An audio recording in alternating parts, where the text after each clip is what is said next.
Saya ucapkan shalom dan selamat pagi umat Tuhan yang diberkati Tuhan. Shalom. Boleh kasih toh salam kanan kiri, tahun ini jadi tahun yang luar biasa buat semua kita. Oke, kasih kata-kata berkat. Amin.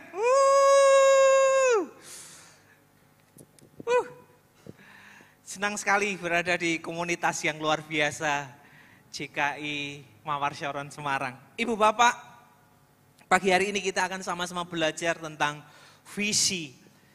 Judul sharing saya kalau Ibu Bapak ingin tahu, vision and faith, visi dan iman. Ibu Bapak, yang namanya visi itu sesuatu yang besar, sesuatu yang belum kita capai, sesuatu yang luar biasa. Nah, terkadang Tuhan itu memberi kita visi yang gede, visi yang besar, supaya kita setiap hari bisa ketemu Dia. Supaya kita tiap hari jadi mengandalkan Dia. Supaya kita tiap hari jadi bergantung sama Dia. Dan itu menyenangkan Tuhan. Saya terberkati sekali dengan firman Tuhan yang minggu lalu disampaikan Pastor Iman. Ada beberapa ayat yang sangat memberkati saya. Saya ingin baca ulang buat semua kita. Matius 6 ayat 22-23, di sana dikatakan demikian. Jika matamu baik, teranglah seluruh tubuhmu. Jika matamu jahat, gelaplah seluruh tubuhmu. Jelas ada dua jenis mata, mata baik, mata jahat. Doa saya semua kita, umat Tuhan punya mata yang baik. Amin. Pengkhotbah 2 ayat 14. Ini menarik sekali, minggu lalu kita udah belajar sama-sama ya, saya sangat terberkati. Melihat hal yang sama, melihat atau mengalami situasi yang sama, tapi mata orang berhikmat tetap di kepalanya, artinya tetap bisa melihat dengan baik. Tetapi orang bodoh yang dilihat hanya kegelapan, padahal melihat hal yang sama. Nah, ini pentingnya visi. Nah, Ibu Bapak, ketika saya berdoa untuk minggu ini, Tuhan ingatkan saya, penting untuk kita itu punya mata yang terbuka, melihat visi Tuhan, melihat janji Tuhan, itu penting banget. Tapi di waktu yang sama, kita juga perlu berdoa minta Tuhan, supaya mata kita ini bisa melihat penyediaan Tuhan, melihat penyertaan Tuhan, bisa melihat karakter Tuhan, bisa melihat sifat-sifatnya Tuhan, bisa melihat kesanggupan Tuhan. Karena kalau hanya melihat visi dan janji,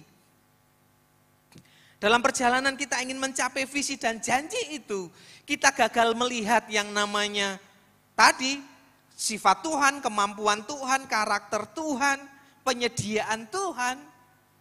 Bisa jadi loh, di perjalanan kita hanya akan melihat kegelapan, kemustahilan.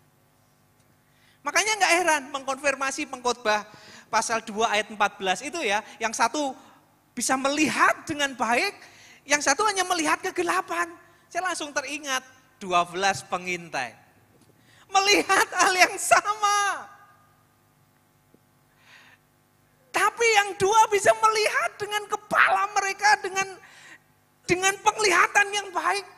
Kita pasti akan menduduki tanah perjanjian. Yang 10 melihat yang lain. Melihatnya hanya gelap, musuh terlalu besar. Oh, kita pasti kalah. Pandangannya hanya penuh kegelapan. Ibu Bapak, yang menarik, yang punya penglihatan yang benar, 2 orang, sampai hari ini dengan mudah kita ingat itu. Siapa mereka? Yosua dan Kaleb. Tapi yang punya mata, yang melihat kegelapan, Sampai hari ini pun saya nggak ingat 10 orang itu siapa. Ada yang ingat di sini? 10 pengintai yang gagal melihat itu siapa? Gak diingat. Tidak diingat. Tidak diingat. Tidak diingat. Nah, Ibu Bapak, sekali lagi, penting, selain kita melihat visi, selain kita melihat janji, dalam perjalanan, minta mata yang terbuka untuk juga bisa melihat penyertaan Tuhan, melihat kuasa Tuhan, melihat campur tangan Tuhan, melihat dahsyatnya Tuhan. Nah, itu yang pagi hari ini saya ingin sampaikan.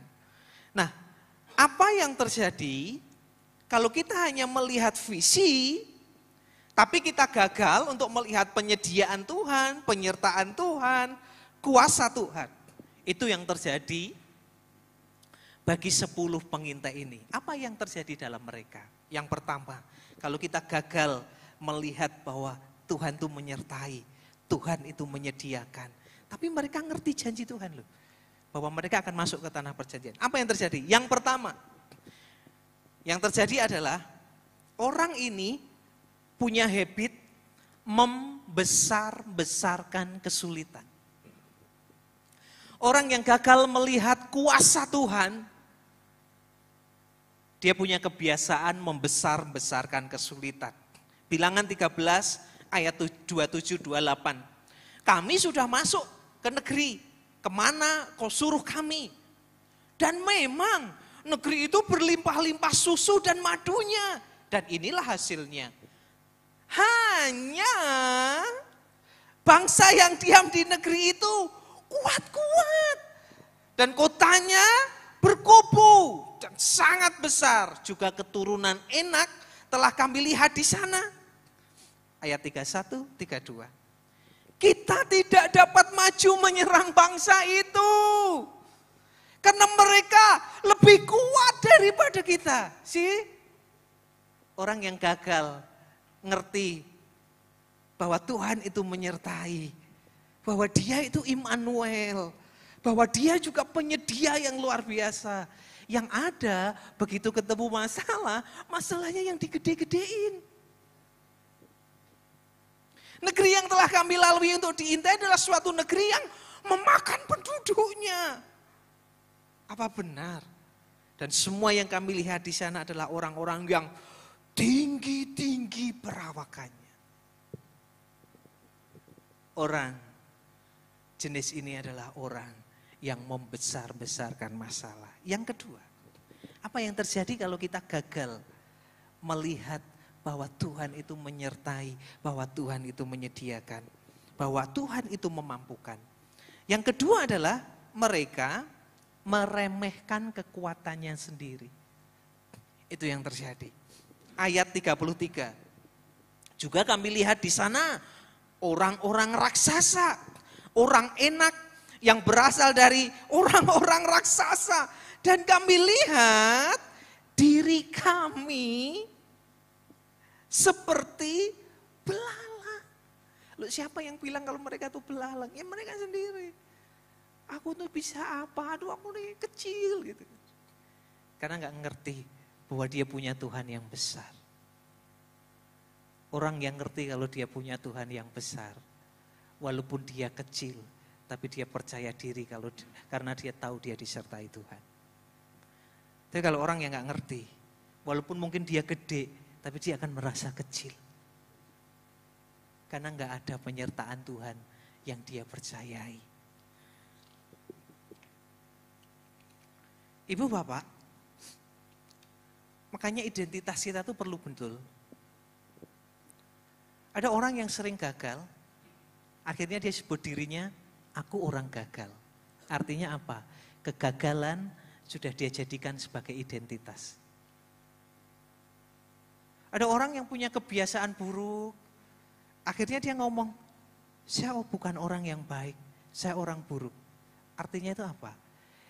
Dia jadikan kebiasaan sebagai identitasnya. Yang betul adalah Kristus dan pengorbanannya. Itu yang harus jadi identitas kita. Aku berharga, aku dibenarkan, aku diberkati, aku diurapi. Setuju, katakan amin. Yang ketiga, apa yang terjadi dalam hidup 10 pengintai ini? Ayat 14, maksud saya pasal 14 ayat yang pertama, mereka menangis.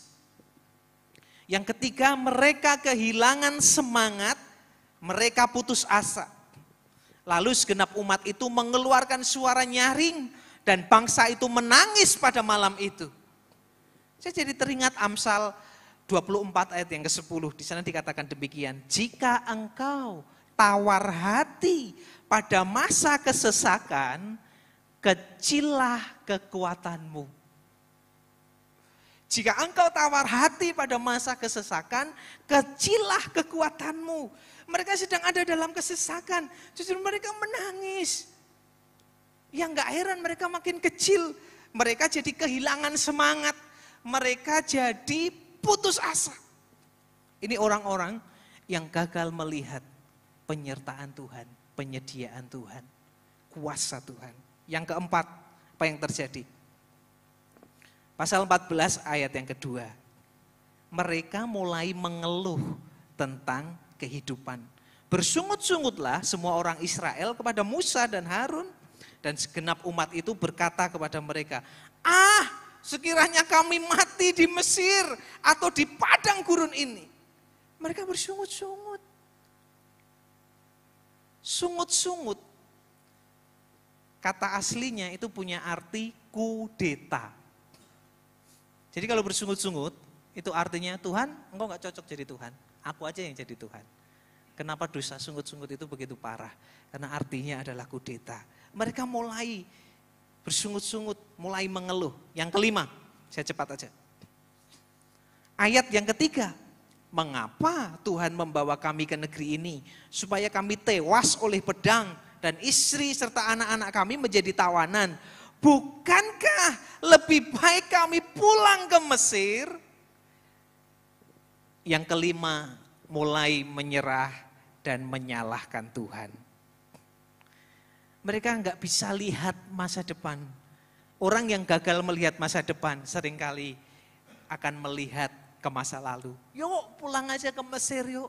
Yuk kembali aja ke Mesir yuk. Karena mereka gagal melihat masa depan. Ayat yang keempat, bilangan 14. Dan mereka berkata seorang kepada yang lain, baiklah kita mengangkat seorang pemimpin lalu pulang ke Mesir. Di sini mereka mulai memberontak. Ya, mulai memberontak kepada Tuhan. Nah, Ibu Bapak, melihat hal yang sama. Tapi 10 orang ini bisa berespon dengan keliru. Tapi Yosua dan Kaleb melihat hal yang sama. Selain dia melihat tanah perjanjian, selain mereka mengingat janji Tuhan, menurut saya mereka juga punya iman. Betul ada musuh yang besar, betul ada kota-kota yang harus kita taklukkan. Tapi iman mereka berkata, kita pasti bisa mengalahkannya. Kenapa? Karena kita punya Tuhan yang menyertai kita. Karena kita punya Tuhan yang menyediakan kebutuhan kita. Karena kita punya Tuhan yang kuasanya lebih daripada cukup untuk menghancurkan semua musuh kita. Sekali lagi, penting kita lihat visi. Tapi penting juga untuk bisa melihat dalam perjalanan kita ini. Ada pribadi Immanuel yang menyertai, menyediakan, kuasanya dahsyat, more than enough buat kita. Amin. Nah sekarang, apa yang terjadi kalau kita bisa melihat penyertaan Tuhan, penyediaan Tuhan, kekuatan Tuhan? Apa yang terjadi? Sesuatu yang luar biasa tentunya. Ibu bapak, visi itu ada di depan kita. Dan ketika kita ingin mencapai visi, itu dibutuhkan perjalanan. Ada yang waktunya singkat, ada yang waktunya lama. Dan gak jaminan perjalanan itu akan mulus-mulus saja. Seringkali ada persoalan. Dan di perjalanan ini, kita butuh yang namanya iman. Untuk percaya. Kalau gak percaya, kita bisa menyerah di tengah jalan. Nah, apa yang terjadi kalau kita punya iman? Yang pertama, iman itu akan mengecilkan masalah. Saya senang sekali bagian ini. Iman itu akan mengecilkan masalah. Gini. Sesuatu yang kita dekati itu akan jadi besar. Saya hidup di Salatiga, dikelilingi gunung-gunung. Gunung itu kalau dari jauh mungkin hanya segini. Tapi begitu kita dekati, jadi gede. Begitu kita dekati, jadi gede. Begitu kita dekati lagi, jadi lebih besar. Pertanyaannya, apakah gunungnya berubah? Tidak. Gunungnya memang sudah besar.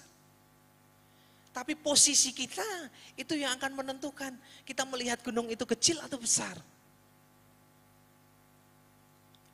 Dengan Tuhan juga begitu.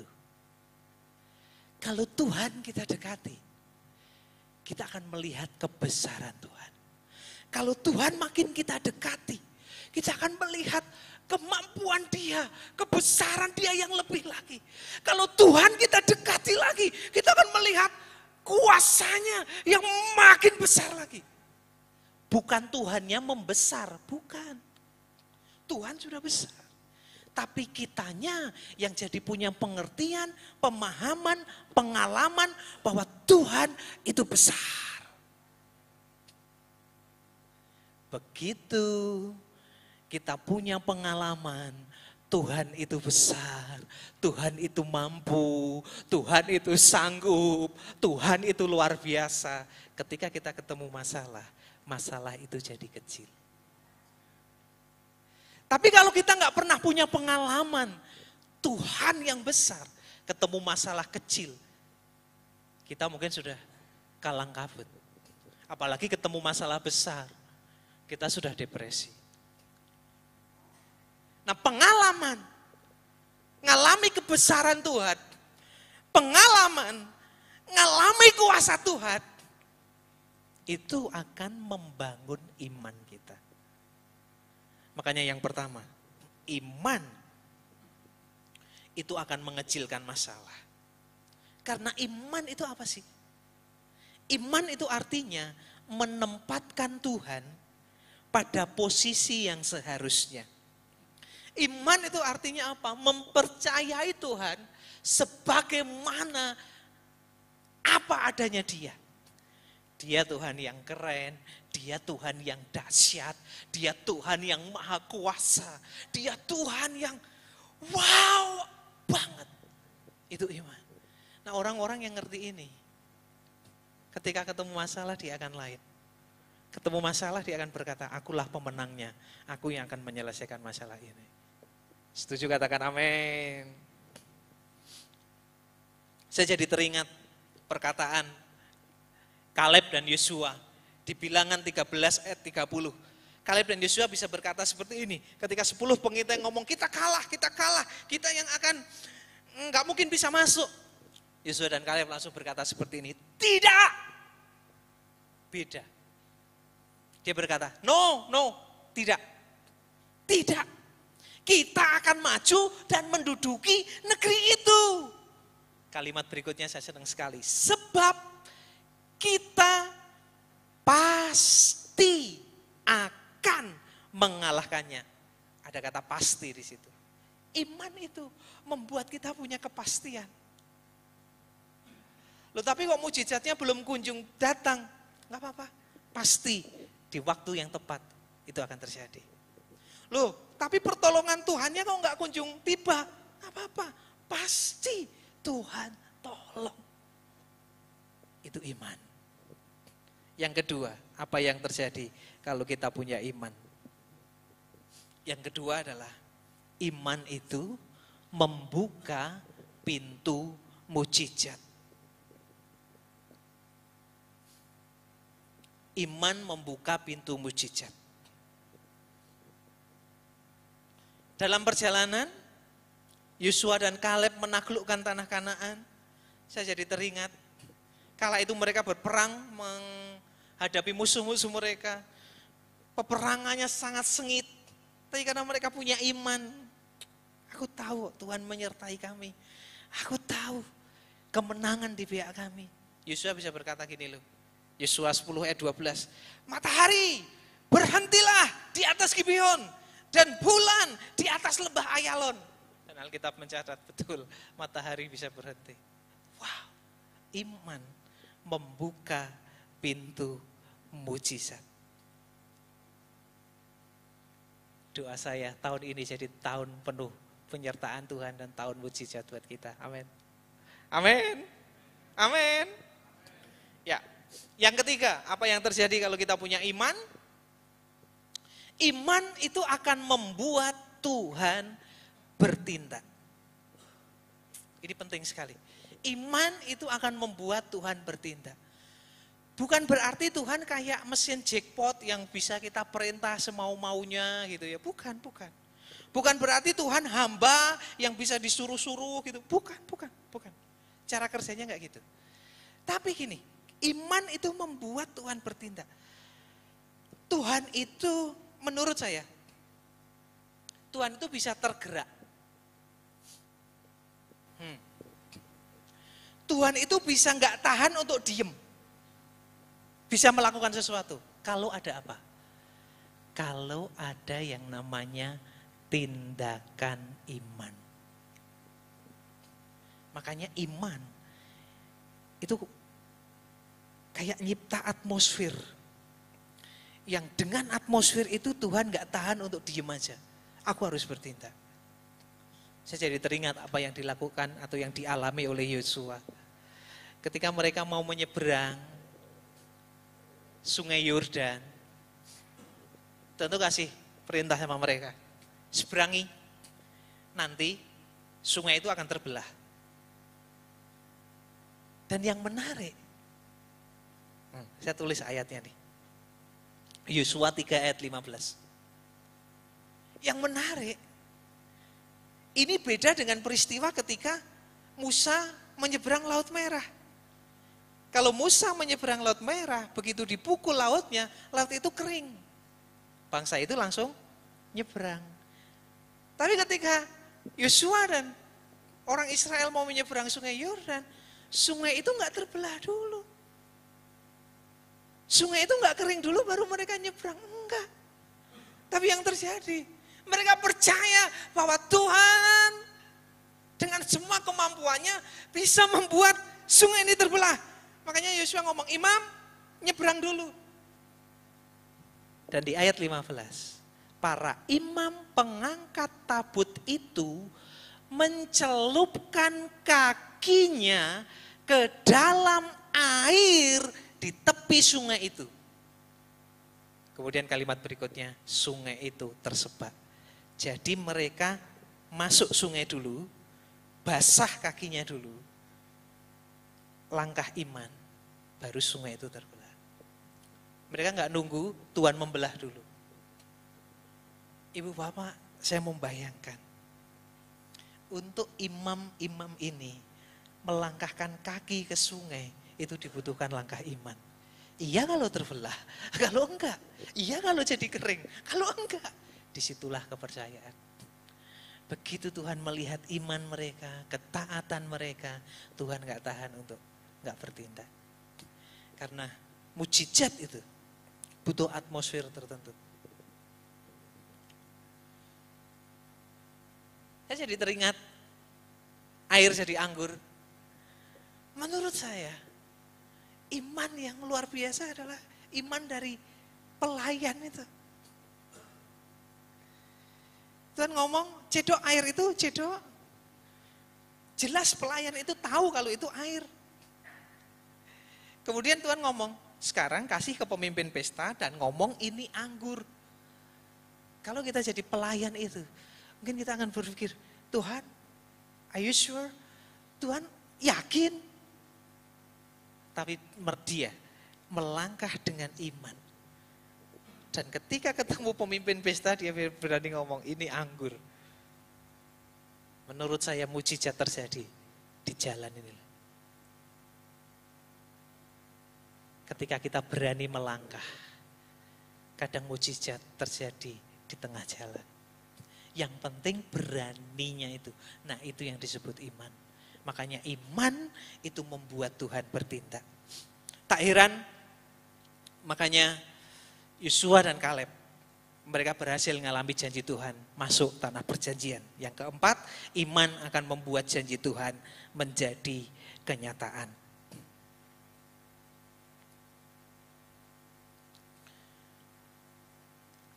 Saya merenungkan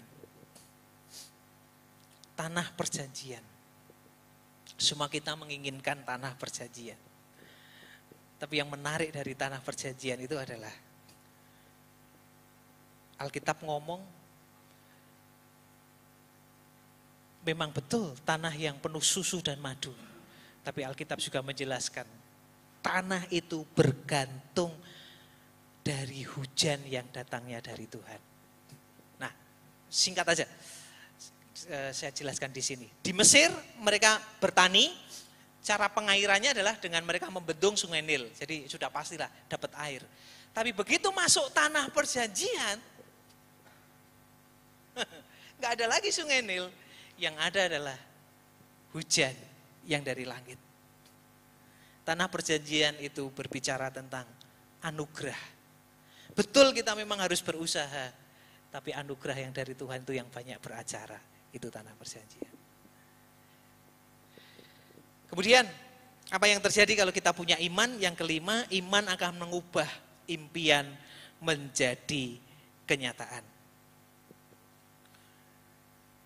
Dan yang ketujuh, yang keenam maksud saya, iman akan memberi kekuatan di masa yang sukar.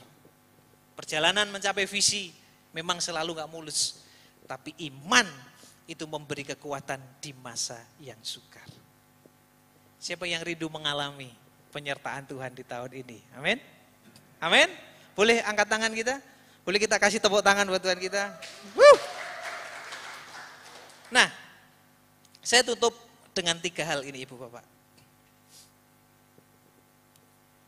Oke, penting untuk kita melihat bahwa Tuhan menyediakan, bahwa Tuhan Maha Kuasa, bahwa Tuhan mampu. Penting untuk kita punya iman. Nah sekarang, apa yang bisa menjagai kita supaya kita tetap di track yang lurus? Apa yang bisa membantu kita supaya kita bisa tetap di track yang lurus? Saya jadi teringat khotbah Pastor Iman minggu lalu, Kejadian 15 ayat 1-6. Menarik sekali, ketika Abraham nggak percaya gitu, datanglah firman Tuhan. Ketika dia mulai meragukan Tuhan, datanglah firman Tuhan. Ketika dia mulai mempertanyakan Tuhan, datanglah firman Tuhan. Dan datanglah firman Tuhan, datanglah firman Tuhan, berfirmanlah Tuhan, berfirmanlah Tuhan. Itu berkali-kali di Kejadian 15 ayat 1-6. Baru ayat 6 di sana dikatakan, lalu percayalah Abraham. Jadi ketika Abraham mau melenceng, jadi ketika Abraham mau kehilangan pengharapan, datanglah firman Tuhan. Datanglah firman Tuhan, berfirmanlah Tuhan, berfirmanlah Tuhan. Jadi dia lurus lagi, jadi dia tetap di tracknya Tuhan. Jadi apa yang pertama yang membantu kita untuk tetap kuat dalam visinya Tuhan? Tak lain tak bukan, yang pertama adalah firman Tuhan. Sekarang gak mungkin lagi Tuhan jumpai seperti dia jumpai Abraham. Tapi dia bisa jumpai kita, karena semua firman-Nya sudah ada di sini. Makanya sering-sering berkumpul dengan ini. Ketika kita mau kehilangan pengharapan, kita jadi ketemu pengharapan. Ketika kita mau nggak percaya, kita jadi percaya lagi. Ketika kita meragukan penyediaannya, kita jadi yakin lagi. Ketika kita ragukan kemampuannya, kita jadi percaya lagi. Makanya sering-sering bergaul dengan ini. Ini yang pertama. Yang kedua, alat yang Tuhan pakai buat kita, supaya menjagai kita tetap di track visinya Tuhan. Yang kedua namanya adalah presence of God. Presence of God. Kenapa ini penting? Orang-orang yang sering kali dalam hadirat Tuhan, betul memang mereka menunggu pertolongan Tuhan, betul memang mereka menunggu mujizat Tuhan, tapi walaupun mujizat itu belum datang, dia sudah mengalami yang namanya kekuatan, dimampukan, makin kuat. Bahkan dia mengalami yang namanya kepuasan. Saya jadi teringat, seorang hamba Tuhan pernah berkata seperti ini. Orang yang puas dengan Tuhan, dia bisa melihat kehidupan itu dengan benar. Season of prosperity is God blessing in display. Season of adversity is God blessing in disguise. Season of no activity is God blessing in rest. Saya terjemahkan buat kita. Masa-masa penuh berkat, masa-masa penuh kelimpahan itu adalah berkat Tuhan yang ditampilkan. Tapi masa-masa penuh kesukaran itu adalah berkat Tuhan yang tersembunyi. Karena selalu ada berkat Tuhan di balik kesukaran dan masalah. Dan masa-masa kayaknya enggak ada kemajuan, kayaknya enggak ada aktivitas yang berarti, itu sebenarnya berkat Tuhan dalam peristirahatan. Nah, hanya orang yang puas dengan Tuhan, dia punya kacamata yang tepat untuk semua situasi dan keadaan dia. Dan berikutnya, apa yang terjadi kalau kita sering-sering ketemu hadirat Tuhan? Kita akan mengalami yang namanya keberanian. Keberanian. Secara psikologi ada penelitian yang berkata demikian. Orang-orang yang sering ketemu Tuhan, mereka punya kepercayaan diri lebih dibanding orang-orang lain. Mengkonfirmasi. Jadi orang-orang yang sering mengalami hadirat Tuhan, mereka akan punya keberanian. Akan punya keberanian. Tantangan ada dalam perjalanan mencapai visi, tapi keberanian sudah Tuhan taruh di dalam hati. Makanya Yosua dan Kaleb berani, 10 yang lain penakut. Yang ketiga, apa yang bisa menjagai kita? Yang ketiga adalah family of God. Makanya kekristenan itu ada kata saling, itu penting. Saling mendoakan, saling mendukung, saling mensupport, saling membantu, saling mengasihi. Ketika kita akan lemah dalam menunggu janji Tuhan, dalam menanti visi jadi realita, begitu ada keluarga Tuhan, kita dimampukan untuk tetap kuat. Setuju, katakan amin. Makanya 3 hal ini, God Spirit to empower me, God work to guide me, and God people to support me. Ada roh Tuhan yang akan selalu menguatkan kita. Ada firman Tuhan yang akan selalu menuntun kita. Dan ada orang-orang kanan kiri yang akan selalu membantu kita. Setuju, katakan amin.